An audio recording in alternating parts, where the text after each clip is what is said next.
The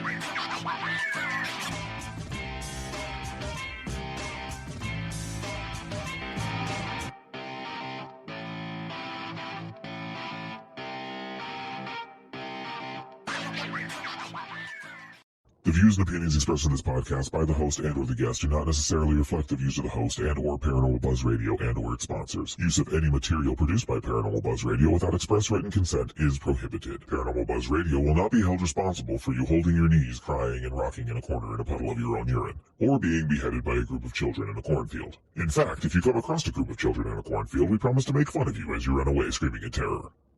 Listener discretion is advised. Caution. You are now entering the all-consuming realm of Shay's Paranormal Chat, where the things that are better left unsaid are actually said. Shut up and sit down.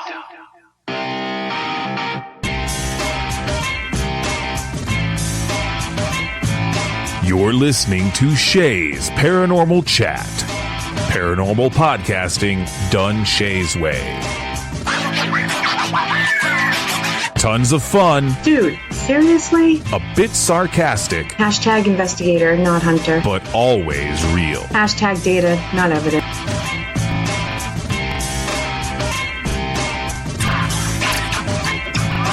Don't get your panties in a twist. Oh my god, really? This is real, raw conversation.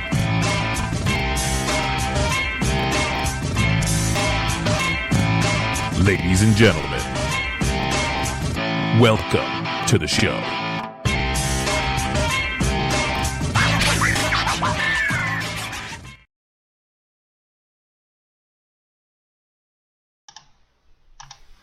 Good evening, everybody. TGIF. Thank you guys for coming back and joining me. This is going to be a great show. We have a really good guest tonight. And if I lose my voice a little bit, I'm sorry. As you guys know from last week, I'm still got some laryngitis going on, off and on. But tonight we have Colleen Costello? Yes, that's right. See? I was like, how do you say that with my Mass accent? She is the Celtic Medium. Yeah, I can't pronounce my own name half the time, so when I get guest names right, I get really excited. So, what is a Celtic Medium? You want to start off with that? Well, I just call myself the Celtic Medium because Celtic, yeah, because I'm from Ireland, and that's where I'm originally from, and Celtic being from Ireland, so that's why I call myself the Celtic Medium, because I was born and bred in Ireland, and I moved to the States 26 years ago, so that's why I call myself the Celtic Medium. I love it. But, like, again, a medium. I love your accent, by the way. Oh, thank you. Yeah. I don't know if I've ever said that before, but I do. So you moved to the States 26 years ago? That's correct, yeah. Wow. That must have been an adjustment. It was a huge adjustment, but, I was young and foolish, and, when you're like 23 years old, you don't think twice about those things. It's all just a huge adventure. Yes. Yeah, so you just don't even think about it. You just think, oh, it's going to be great, and, you just get on that plane and you think, oh, well, I originally just planned to come here for a year, but a year turned into a couple of years, turned into 5 years, 10 years. Before you know it, 20 years has gone by, and you've got a couple of kids and 5 pets and a house. It just kind of all happened, huh? It all just happens, and you're going, whoa, where did those last 20 years go? Yep. I think that happens to everybody. Yeah, exactly. So, were you born a medium? Did you always know you were gifted? Yeah, I'm a natural medium, a natural born medium. I've always had, a natural ability. Obviously, I've had it since I was a child. I was always scared of the gifts that I had. I used to hear things when I was younger. I used to hear voices. I used to be very in tune with things. Also have psychic ability when I was younger, like to see things ahead, and be aware of things, and extremely intuitive when I was a child. But, when you're younger, you don't really understand that. You don't really know what's going on. And so I really had no idea what was happening or what was going on. I just knew I was extremely intuitive. I was very empathic, very sensitive child, very shy, very sensitive. So it wasn't until I was probably a teenager that I started to kind of look things up and kind of get books and kind of like try to see like what was going on and find out what was happening, you know what I mean? And kind of studying on abilities and things like that, and look into it more, because it was very scary for me, because when I started high school, probably would have been before high school actually, when I started hearing a lot of I would get up for school in the morning and I would hear all these voices, and just talking to me, and I would just block my ears and tell them to all go away. And that was kind of the beginning of really where they really started bothering me more so. And of course that all happens too with puberty and all that. Like right. People hear a lot of that, but that happens a lot too. Your abilities tend to get stronger too with puberty. But so when I was like around 16 or 17, I bought myself a pack of tarot cards. I had read about reading, and I just bought a pack of tarot cards to just kind of figure out if, to just teach myself something, because I just felt I had to do something about, learn something. Right. And I taught myself how to read tarot. And I didn't even use the book. I just used the book for guidance for like a little bit, but then I found it didn't do me any good. I found it was easier for me to read using my own abilities and the cards. So I just taught myself how to read tarot. But obviously, being brought up in an Irish Catholic family, I kept all of it hidden because I was scared of what, my parents would have killed me. That was going to be my next question. Yeah. Yeah. So I never really, brought it to the surface. I kind of kept my gifts hidden.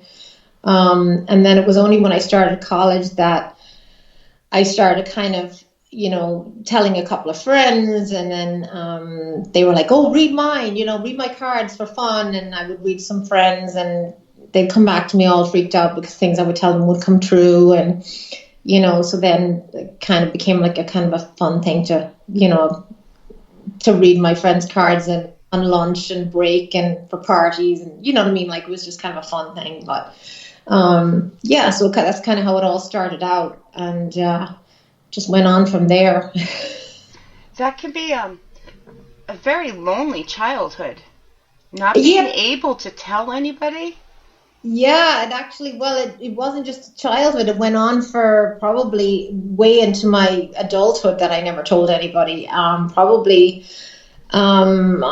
kept that hidden for many, many years, right until after I moved to America, because, I kept that hidden for years. It wasn't until I moved to the States, probably until I think I was married, actually. I used to read for people, an odd person here and there, secretly. But I mean, I held down a regular job. Right. And when I was a medical office manager in a hospital for many, many years.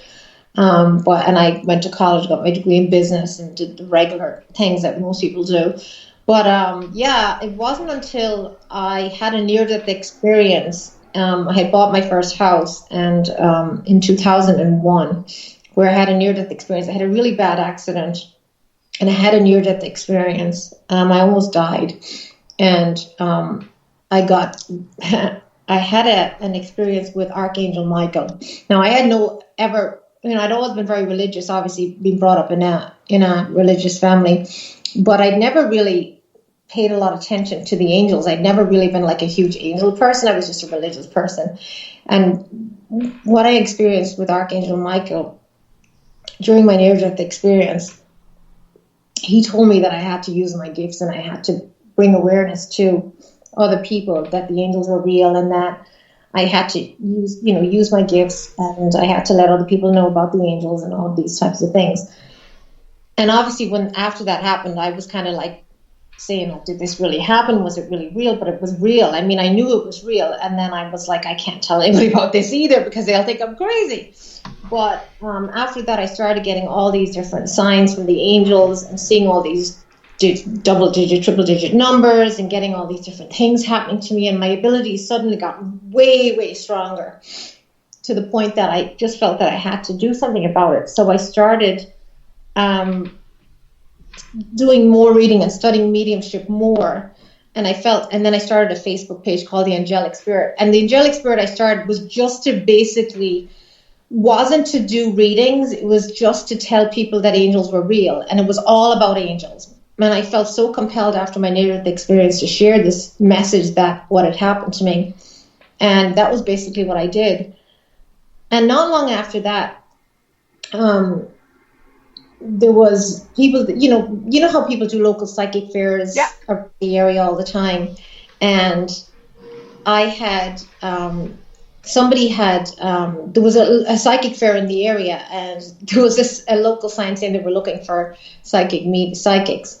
And I saw the sign, and I was saying, oh my God, I felt like compelled like that. I needed to call them. So I called, and the lady said, oh, could you fill in for one day? So I went and decided I was just going to go for it. And I went and I did readings, and it went really, really well. And she asked me to come back and do more. So after that, I just started doing fairs, but I didn't kind of tell anybody, right. Not my family, nobody knew or anything. And from the fairs, and I started booking readings. People wanted to book readings, and from readings, and people have to ask me, was I going to do, will you do parties? From parties, more readings, and it just took off from there. And then it kind of just came to a point where eventually I was doing it part-time. I was working from home. I started to work from home when I had my son when he was born. And I started doing this just part-time on weekends and any chance I could get for extra money. And eventually I decided maybe this is something I was really enjoying, helping these people and doing this work. And eventually I thought, like, well, maybe I'd like to do this more. And maybe if, because I got so busy that eventually it kind of took over where I couldn't do my regular work that I was doing at home. So then that's when I eventually started doing it full time and ended up doing it as my business. Wow. Yeah. I know. And I did like radio shows and stuff like that. I started doing radio shows, and then eventually radio led to TV and that kind of thing. And it took off from there. Yeah, you've been on quite a few shows. Yeah. I can't remember them all, but if you want to tell people. Well, I mean, I was on like small, like I did a lot of paranormal investigating with small different groups, and then the big one was Paranormal Lockdown with Nick Ross and Katrina Weidman, and that was in 2016. That was like really exciting. That was great to be asked to be the psychic medium on that show, and that was where we investigated the Kreischer Mansion in New York. And that was a really exciting show to be on. And I ended up doing a seance on that show in the Kreischer Mansion. And yeah, that was the big one. And then, of course, I worked with Bill Brock. We did Rogue Mysteries, a couple of episodes of that, America's Stonehenge, and also with the Betty and Barney abduction, the UFO site. I worked on that also. And then recently I did Haunted Hospitals. I shot that one. And that hasn't come out yet. It's been out in Canada because it was actually the Canadian producers that did the show. Yep. And it's already been out. It's so frustrating because it's already been out on TNE, which is the Canadian network. It's been out already. It came out in Halloween on the Canadian network. And it was supposed to be out, actually. It was supposed to be out, I think, in Halloween also on the Travel Channel. But then it wasn't out in the Travel Channel. So now I already talked to them, and they're not sure exactly the dates it's supposed to be out on the Travel Channel. But it's going to be out soon in the next month or two, they're hoping. Oh, I can't wait. Yeah, that was fun to shoot. Where, for anybody listening, can you throw out your page or where they can find the info so they can follow? Yeah, I'm updating my website right now. Okay. So right now it's just my Facebook page that I'm using, which is Colleen Costello, the Celtic Medium, and that's on Facebook. You can find me there, or you can just look me up, Colleen Costello, and I have my regular page, and I can be messaged on either of those. And my phone number's on that page also, which is just my regular number that I use to buy, and my email address is on there also. Good. That way people can keep an eye out and see when that new one's coming out. What was that, Haunted Hospital? Is that what you said? Haunted Hospitals, yeah. Yep. So, yeah. Exciting. Yeah. What's been your favorite location that you've done? Can I ask that? My favorite location. Favorite location. I'm trying to think. I mean, the Kreischer Mansion definitely would be one of the top locations. I mean, I've been to the S.K. Pierce Mansion. I also investigated there. No, I have to say my experience. One location that I did experience a lot of things was the Betty and Barney location where they were abducted. I have to say. Yes, please tell us about that because I'm very interested in that. Really bizarre, the things that happened there when I went there to the supposed, apparent site where they were abducted. And the things that happened when I went there, because I had no idea, I'd never been there before, and I really was just asked to go along and just kind of say what did I feel when I went there and the different things. And that's, for people listening before you go on, that's in New Hampshire. Yeah. It's like a real famous case for anybody that's not familiar with it. Yeah, and I have to say that was because I had never been to a site before that was from an abduction or anything like that. So I really didn't know what to expect. So I was I even said, like, when I was going there, I was like, well, don't expect anything because I don't know what, I'd never done anything like that before. That was the first time I'd ever done anything like that before. So I just went there myself, just using my own abilities. And the only thing I brought was my dowsing rods, which I usually bring dowsing rods with me. And, I was amazed at what I picked up at the site. The images I got, which were seeing, because I didn't do any research or anything. I knew the story, but I didn't do any deep research or anything. But what I picked up when I got there, Bill had asked me to just, brought me to basically the base of this hill and this roadway, and it was just mountains, and just said, from here, just go and do whatever you want to do, and just whatever you feel, whatever direction you want to go in, and tell us what you get. And basically, I kind of just told him what I felt, and basically what I felt was when I was there was that I could definitely feel the fear from Barney and Betty and Barney, but I felt that Barney had, and I knew that Barney had taken out a gun and pointed a gun, and then what I did see was that the gun had been taken out of Barney's hand by something which looked to me like to be like a magnetic force. That was one of the things I saw. The other thing I saw was that there was a dog there, because I know they had a dog in the back of the car, but the dog was barking and barking and barking, and then the dog suddenly was put to sleep or made silent by, again, another type of a force, made the dog go quiet, because I saw the dog being made suddenly quiet. And the other thing was, as I was walking up the hill, Bill asked me, where do you think the ship supposedly landed? And so I was what happened was I ended up communicating with Betty, and Betty started to come through to me, and she started to make me go in circles, which was very bizarre, and my dowsing rod started to go crazy, and she started to make me go up and down, up the hill, then turn around and come back down the hill, and up and down this roadway. And then she started making me turn to the left, turn to the right, turn to the left, turn to the right. And finally I was like, I had no clue which direction she was putting me in. So finally she made me turn to the left and face this. There's just really, it's not even a hill. It's like a pile of dirt with grass on it. And she made me face that direction, and I just went that way. And I said, that's the area up there on that pile of dirt up on that hill there. And he said, that's exactly where it's supposed to be. And I had no idea, but that's where she made me face. But when we eventually went up on that hill area where it was, there was just such magnetic energy up there, and it was such a bizarre feeling to be up there. And the way she was making me feel was, what she said to me was, and we picked it up too. The camera picked it up, or the sound guy picked it up. Was at the same time that she was telling me that, she said that all the crafts or the UFOs, she said the UFOs, she said they're all there, but she said that after that she was abducted, that she could see them, but nobody else could.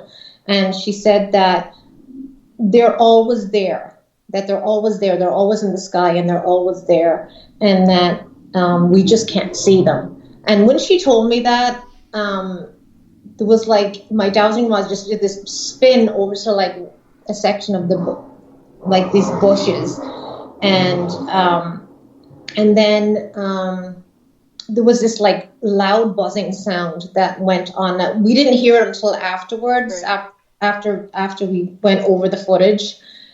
This loud buzzing sound that suddenly came up was on the footage afterwards. It was just bizarre, the whole thing. Wow. But it was just like the whole feeling in that area was so intense and so, I can't even explain it, so unusual. You know what I'm saying? It was very different to anything I'd experienced from, going to a haunted location, a haunted house, or anything like that. You know what I mean? Is it different vibrations? A completely different vibration, completely to anything else. Yeah. Wow.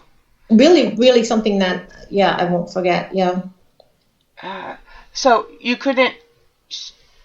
So you were just picking up, as a medium, you were picking up the people. Psychically, did you pick up anything like to do with the craft or the aliens? You like my quotations? Not really.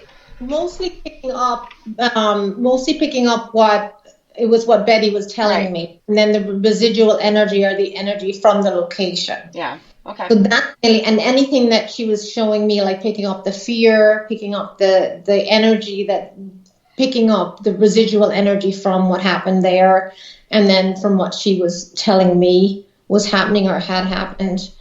And that's what I was kind of like seeing, the images from what had happened at the time. So that's kind of what I was picking up. So as a medium, when she's sending you these images, do you see it as like a third person watching, or do you see it through her eyes? You see it as, I see it as, it's kind of like a projection screen. Yeah. So it's like you're watching it on TV. Yeah. So you're watching it play out. Okay. That's how I see it. Like I'm watching it play out. So I'm seeing it through more. It depends. See, it all depends on how they want me to see it. So if they want me to see it as them and feel it as them, they'll make me feel it as them. Okay. So if the spirit or the person who's crossed over wants me to feel it as them, which is not always a good thing. No, I can imagine. Because, if they want you to feel it as them, then you can experience the pain and the fear and all of that stuff. Or if they want you to just see, okay, I want you to see what happened, and then they want to show you the actual images and show you it, then they'll show it to you like it's on a projection screen, like you're watching it on television almost. And then they'll show you what played out. Right. And then, so it depends. It varies. It can be shown in ways. It all depends on how they decide they want to show you. And you have no control of somebody. I have no control over it. Yeah, I have no control. I mean, the only way I have control over it is if I don't like it, I can try and stop it. So I can say, no, stop. I don't like this. I'm stopping this right now. I don't want to feel this. I don't want to see this. I'm going to put a stop to this right now, and I can cut it and stop it. You know what I mean? So I can have control over it in that sense because, if I don't like it. But so that you can have control over by saying, I'm refusing to allow you to do this now. I'm going to put a stop to this right now.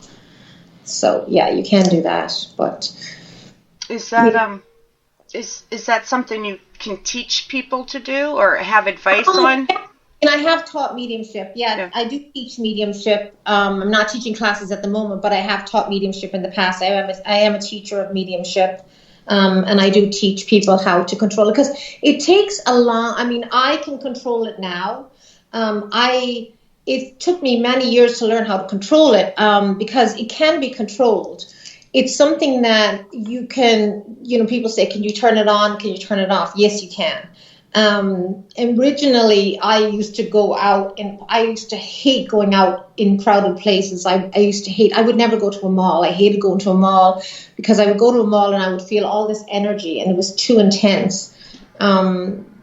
Emotions, all that, the energy and emotion would completely drain me. And I would just come home feeling horrible. So I couldn't spend long in a mall or a really crowded place.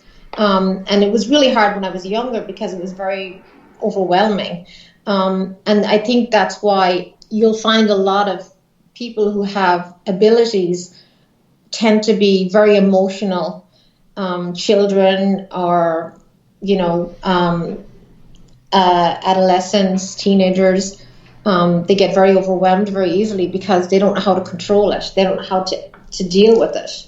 And it's very hard to control. Now what I do is when I go out, because people will say to me when they meet me, they're like, oh, you're a medium. What do you pick up off me? And I don't pick up anything because I'm not turned on. I am not allowing myself to pick up anything right now. If I want to pick up something, then I'll have to sit and say, okay, now I'm going to allow myself to pick up your energy. Unless the person's energy is, yes, I do pick up intuitively places and certain people. Obviously, I'm very intuitive, and I can pick up when I meet somebody good and bad energy, obviously, and the same with the place. When I walk into a place, I can pick up if it's good or bad, but I'm not to the sense of pick up instantly. Right. Because I used to go places all the time with my kids, and I used to constantly be, oh my God, I couldn't go anywhere because I'd be constantly turned on and picking up people's parents, grandparents, different people. And I used to feel like, I couldn't relax because I was constantly felt like I had to tell people, I feel your grandmother's coming through, your grandfather's coming through. So I choose to kind of switch it off now. Right. Yeah. It was too much for me. I would be constantly, I never slept at night because I couldn't switch it off, and I wouldn't be able to even switch it off at nighttime. I hear that from a lot of people. That's why I was asking. I was laughing there a little bit because how you described your mall, that's how I still feel about Walmart, and I'm not a medium. But I can feel just everybody. Feel about Walmart. Yes. I'm just like, nope, I don't go to Walmart ever. It's just can't. It does that to most people. Yeah. That's just crazy energy in general. Isn't it though? I mean, I'm not a psychic, I'm not a medium, and you could just feel the evilness, like people with their shopping carts, like vroom vroom, So I can't even imagine being walking into a place and you're gonna deal with the living people's emotions and feelings, and then you have the deceased that's also bombarding you. So I can't. Yeah, I think that attracts a lot of yeah. A lot of people dead, probably. Yeah, it's fun, huh? Oh God, sorry. Yeah, I just had to tell you that because. Yeah, I hear you. Oh boy, I've lost my train of thought. But so do you still do readings? Are you going to start doing readings again, I should say? Yeah. I'm just starting up again now. I haven't done it in a while. I actually dealt with a lot in the last year. I was my father just passed away a couple of months ago, and I was in Ireland. I was in Ireland over the summer. I brought my kids to Ireland to see, which I'm really grateful because I brought them to see my parents, their grandparents, because they still live there, and I wanted to spend time with my parents because I hadn't seen them since the pandemic. And they're older, they're elderly, and I wanted to bring them to see them because you never know, and obviously that happened, and I'm so grateful I did. And I decided to spend a good bit of time with my parents. And then again, I was just back from Ireland 3 weeks and my father passed away. So I'm sorry. So I'm grateful that I got to spend that time. Thank you. That during the summer. So it was a bit of a crazy summer. And I bought a house, almost coming up on 2 years actually this month. the Alison Tucker house in Derry, New Hampshire. It's a over 206-year-old house. Oh, really? And it was haunted. So I spent, this time last year actually, I ended up eventually, after a year of severe hauntings in my house, I ended up eventually having to get, I was lucky enough to get a local priest and a Franciscan priest in to finally clear the bad energy out of my house. But yeah, I dealt with a whole year of a severe haunting in my house, and I never thought it would happen to me. Famous last words. Yeah, and even though I'm someone that, I've never been scared of any. I mean, I've always been very comfortable with, the paranormal, and have been on many investigations and haven't been scared to go anywhere else. But to actually be scared to come home to your own house and sleep in your own house at night is very, very scary. Yeah, it is. In the past, I had that issue. Probably not quite as bad as yours, but it's a very overwhelming, daunting feeling, like heaviness all the time, even when you're not there. You're worried about being there. Yeah. Right? Yeah. Thankfully, things seem to be back to normal again, and the energy is very positive and very good right now. So I'm hoping that it will stay that way. Good.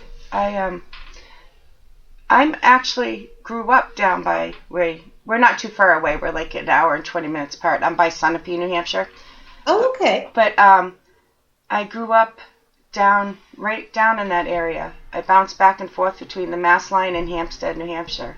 Oh, Hampstead's beautiful. Yes. Isn't it? Oh, I love it. Yeah. Yep. We did a lot of driving around Hampstead. My son just got his driver's license, so we spent a lot of time driving around Hampstead because it's such a beautiful drive between Derry and all around. Do the whole loop and come all the way around. Yep, I've done that loop many times. Yeah, so we did that whole loop. That was our his driving practice was when he was trying to get his hours in, was to go from Derry all the way up to Hampstead and all the way back down. See? So we did that over the whole summer until he got his license. Yeah. Do your kids have any abilities, if I can ask that? Yes. My son does, and he doesn't want to use them though or anything like that. I think my daughter is funny. I don't know if she has any abilities, but she's really interested in it.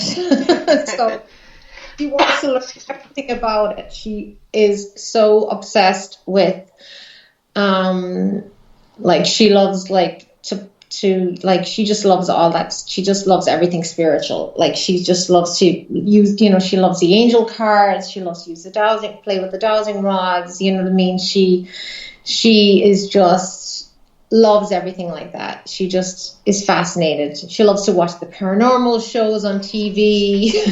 Yep. Yeah. So she's very sensitive. But she reminds me, she has a very much like a fairy type energy about her. Very kind of that very light energy about her. Light and energy, yeah. Very fairy type energy about her, yeah. So the kid that has abilities isn't interested in it, and the kid that might not have abilities is very interested in it. Yeah, exactly. Excuse me. Oh. So have you didn't do much last year, neither did I. But are you planning on starting investigating too? Yeah, yes, I am actually. I have people contact me all the time asking for help. Mostly private places, and I'm always interested in investigating bigger places as well. I'm not part of a team or anything. I kind of like to do my own thing. But I'm always happy to go along with people if they ask me, because I do love to investigate. And I was asked I have been asked on a couple of investigations in the last few months, but I declined because I still hadn't quite recovered from what happened to me here. And I just was honestly just wasn't ready to get involved in any more paranormal stuff after what happened to me here at the house. Right. Was just a bit nervous of getting involved in anything again because I was afraid of what if I bring something else back to the house? What if it starts up again? And you know what I mean? And I was really nervous, to be honest, and so I was very cautious. I'm a very strong believer that you have to be at you can't be in certain emotional states and investigate. Like, oh, absolutely. You do have to be ready. Yeah. No, and that's why I've taken so much time off, because I got so sick in the last year with what went on in this house and with what happened to me emotionally, physically. I mean, I lost so much weight. I couldn't eat. I couldn't sleep. So mentally, physically, it was really bad. And so now I feel strong. I feel healthy. I feel good. You know what I mean? Yeah. So I feel much better. But that's why I've taken time, you know what I mean? Because I had to take time. And I think that's really important to feel well physically and mentally before you do anything again. But that's why I've taken time off work. That's why I had to take time off work to be better and to feel better. And stronger. And stronger, mentally, physically, spiritually. You need to do that. You have to be very careful. And it's weird because today is it's so weird that I'm doing the show today, because I actually, it's exactly 1 year today that the priest came to the house. Wow. It's 1 year today. Yeah. Isn't that weird? It is kind of weird. It's it's kind of like I have kind of chills. Yes. It's actually exactly 1 year today that the priest came. And I could barely stand up. I was so weak. Exactly 1 year today. He came and he spent 4 hours at my house. 4 hours, inside and outside, going through my whole house, blessing it. And yeah, I mean, literally 4 hours. And it's astonishing. It's astonishing how after he left and how the next few days the energy changed and how everything changed in my house. I'm so happy it did. Oh yeah, no, I'm absolutely. I mean, he was he is. I'm not saying he was. He is a Franciscan priest, and he is amazing. And what he did literally saved my life. I mean, he literally did, amazing job. And yeah, I mean, because I tried myself to, and I'm somebody that can have helped. I have helped other people. I've done clearings and cleansings with other people's houses, and I've, all that kind of thing. And I'm consider myself experienced, enough. But yeah, no, I couldn't. I mean, absolutely couldn't do anything, So very scary. And it's scary. And I had reached out to a lot of paranormal friends. And I reached out to a lot of people who tried to help me also, and didn't work. It didn't work. It took this priest to help me. He helped me, yeah, and he did it. Yeah, that's what it took. And the minute he came, I got better. I started to physically feel better. I got better. It was amazing. It was amazing. Yeah. Sounds amazing. Yeah. It was almost instant. It was, yeah, it was. It literally was. Yeah, it was. Yeah. So that's why I'm very, very grateful. And yeah, because I wanted to leave. I wanted to leave the house. I wanted to get the hell out of here. I was done, Yeah. But he also helped a lot of the good spirits in the house too. He did, because it wasn't just bad. There was a lot of good spirits that needed helping too. And I was really stuck between. My problem here was I had a lot of good spirits that wanted help and that wanted me to help them. And then I had but then I had a couple of bad ones too that were blocking the good ones. So it was kind of a battle between the good and the bad, and that's what happened. Must have been so chaotic, the energy. It was chaos. It was complete chaos. Morning, noon, and night. It was chaos here. Yeah, it was chaos. Yeah. See, I like that you share this story, though, because how about the people that aren't experienced? that have never been. I can't imagine how scary it is for somebody that doesn't, I mean, I can't even imagine, because definitely, I just can't imagine moving into a home and having this happen to you and not knowing, or having people to reach out to, or knowing who to reach out to, or and it's I don't know. I can't even. Yeah. I always tell people. But you think you're going crazy. You really think you're going crazy. And even me, for someone who believes in all of this, I thought I was going crazy. Yeah. It makes you probably see things a little differently too, because you're on the other side. So now maybe you understand more, and you'll be able to help people differently. Oh yeah, but the sad thing is too and unfortunately, the downside to this also, which I've learned also with my experiences, even the people that do believe in the paranormal and do believe in these things happening, there were some people I did reach out to who were experienced, or not experienced, but who believed in this stuff, that actually didn't believe me also. Wow. So it's funny how there are people that, that when things get extremely extreme to the point of like where you think it's so crazy yourself, and then you're like, if I tell someone else, they're going to think it's crazy, and people actually do think it's crazy, and you're saying, oh my God, they're really going to think it's crazy, and they actually do come back and say, that sounds absolutely crazy, and then they're like, they do really think it's crazy. And then that's when you feel really defeated, because then you think, like, now where do I go? Right. Right. That's it. I just keep telling people. Yeah, no, the people that really normally believe in this stuff don't believe you, then you're really screwed. Yeah, you may have a small problem there.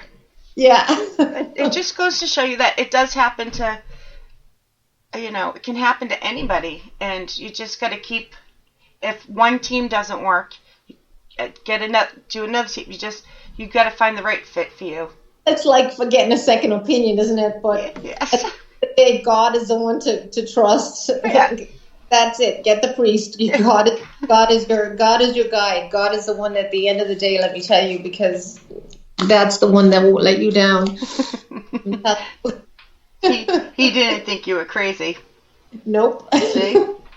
That's so funny. Are you going to be at any more events this year? Or are you? No, not this year. I mean, obviously the Parafest Maine was the only one I did this year. I mean, I usually do a lot of. Up until the pandemic, I was doing so many things, and then the pandemic happened, and everything kind of just went by the wayside. So, well, hopefully, coming up in 2023, I'll be doing more things and get back on track again. I'm setting up my office here at the house, and hopefully we'll start doing readings here. I'm going to start doing readings. I'm starting doing readings again. I'll be doing readings either by FaceTime or do them. I do readings by FaceTime. I do readings over the phone, anything like that. And also, I'm going to start doing readings. Excuse me, I can't talk tonight. I'm jumping my words. I am going to start doing readings in person here at the house. Oh wow, nice. Yeah, I will start doing readings in the house. So that's kind of a little thing that I'm just finishing setting up my office. So I've been working hard on kind of getting the house. It's been a huge job getting the house together. Because the house has been in restoration, and when you move in to get everything sorted, and then with everything that went on, but you got to do all the restoration and get unpacked, and throw in the haunting. It's been a huge undertaking. So I've been going through room after room after room, and finally I'm down to my office. And I did start my office. I never got to finish it. So right now. I'm working on getting this finished so that I can have people. And of course, with the pandemic, I couldn't have people come over anyway.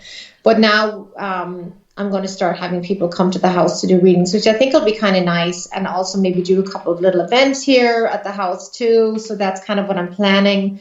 So I have some ideas in the works coming up for 2023, which I'm excited about. Yeah, well, I'll have to keep an eye on that. Yeah. Parafest Maine was my last thing for the year too, and I'm not doing anything else Surprise Spring. I only did a few things this year. Just the past 2 years have just kind of all melted together, I think. Oh my God, it's just been really difficult, I think. Especially I think have like kids, or you have elderly parents or family or anything like that. I think it's been hard, and then for me, the thing for us too is we moved right in the middle of the pandemic. We moved in 2020, the end of 2020. So we moved in November 2020 in the middle of, I don't know what the hell we were thinking.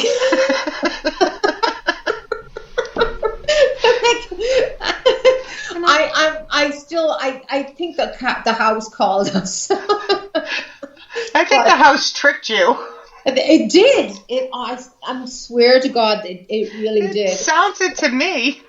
But yeah, we moved in the middle of the pandemic, and my poor son had started high school, and he moved in the middle of his freshman year of high school to a different town, and the whole thing was chaotic. Like, I mean, moving to a new town, to a new house, the house is haunted. It's like you're in the middle of a pandemic. I mean, holy cow, it was insane. God bless you. So I'm like, I just want a normal year. I'm like, I'm not even going to say 2023 is going to be better. I'm just like hoping it'll be normal. That's all I want, just a little bit of normality. I'm going to say a prayer just for you. I'm not even hoping my year's better. I am going to actually say a prayer and say, God, please give this girl a break, would you?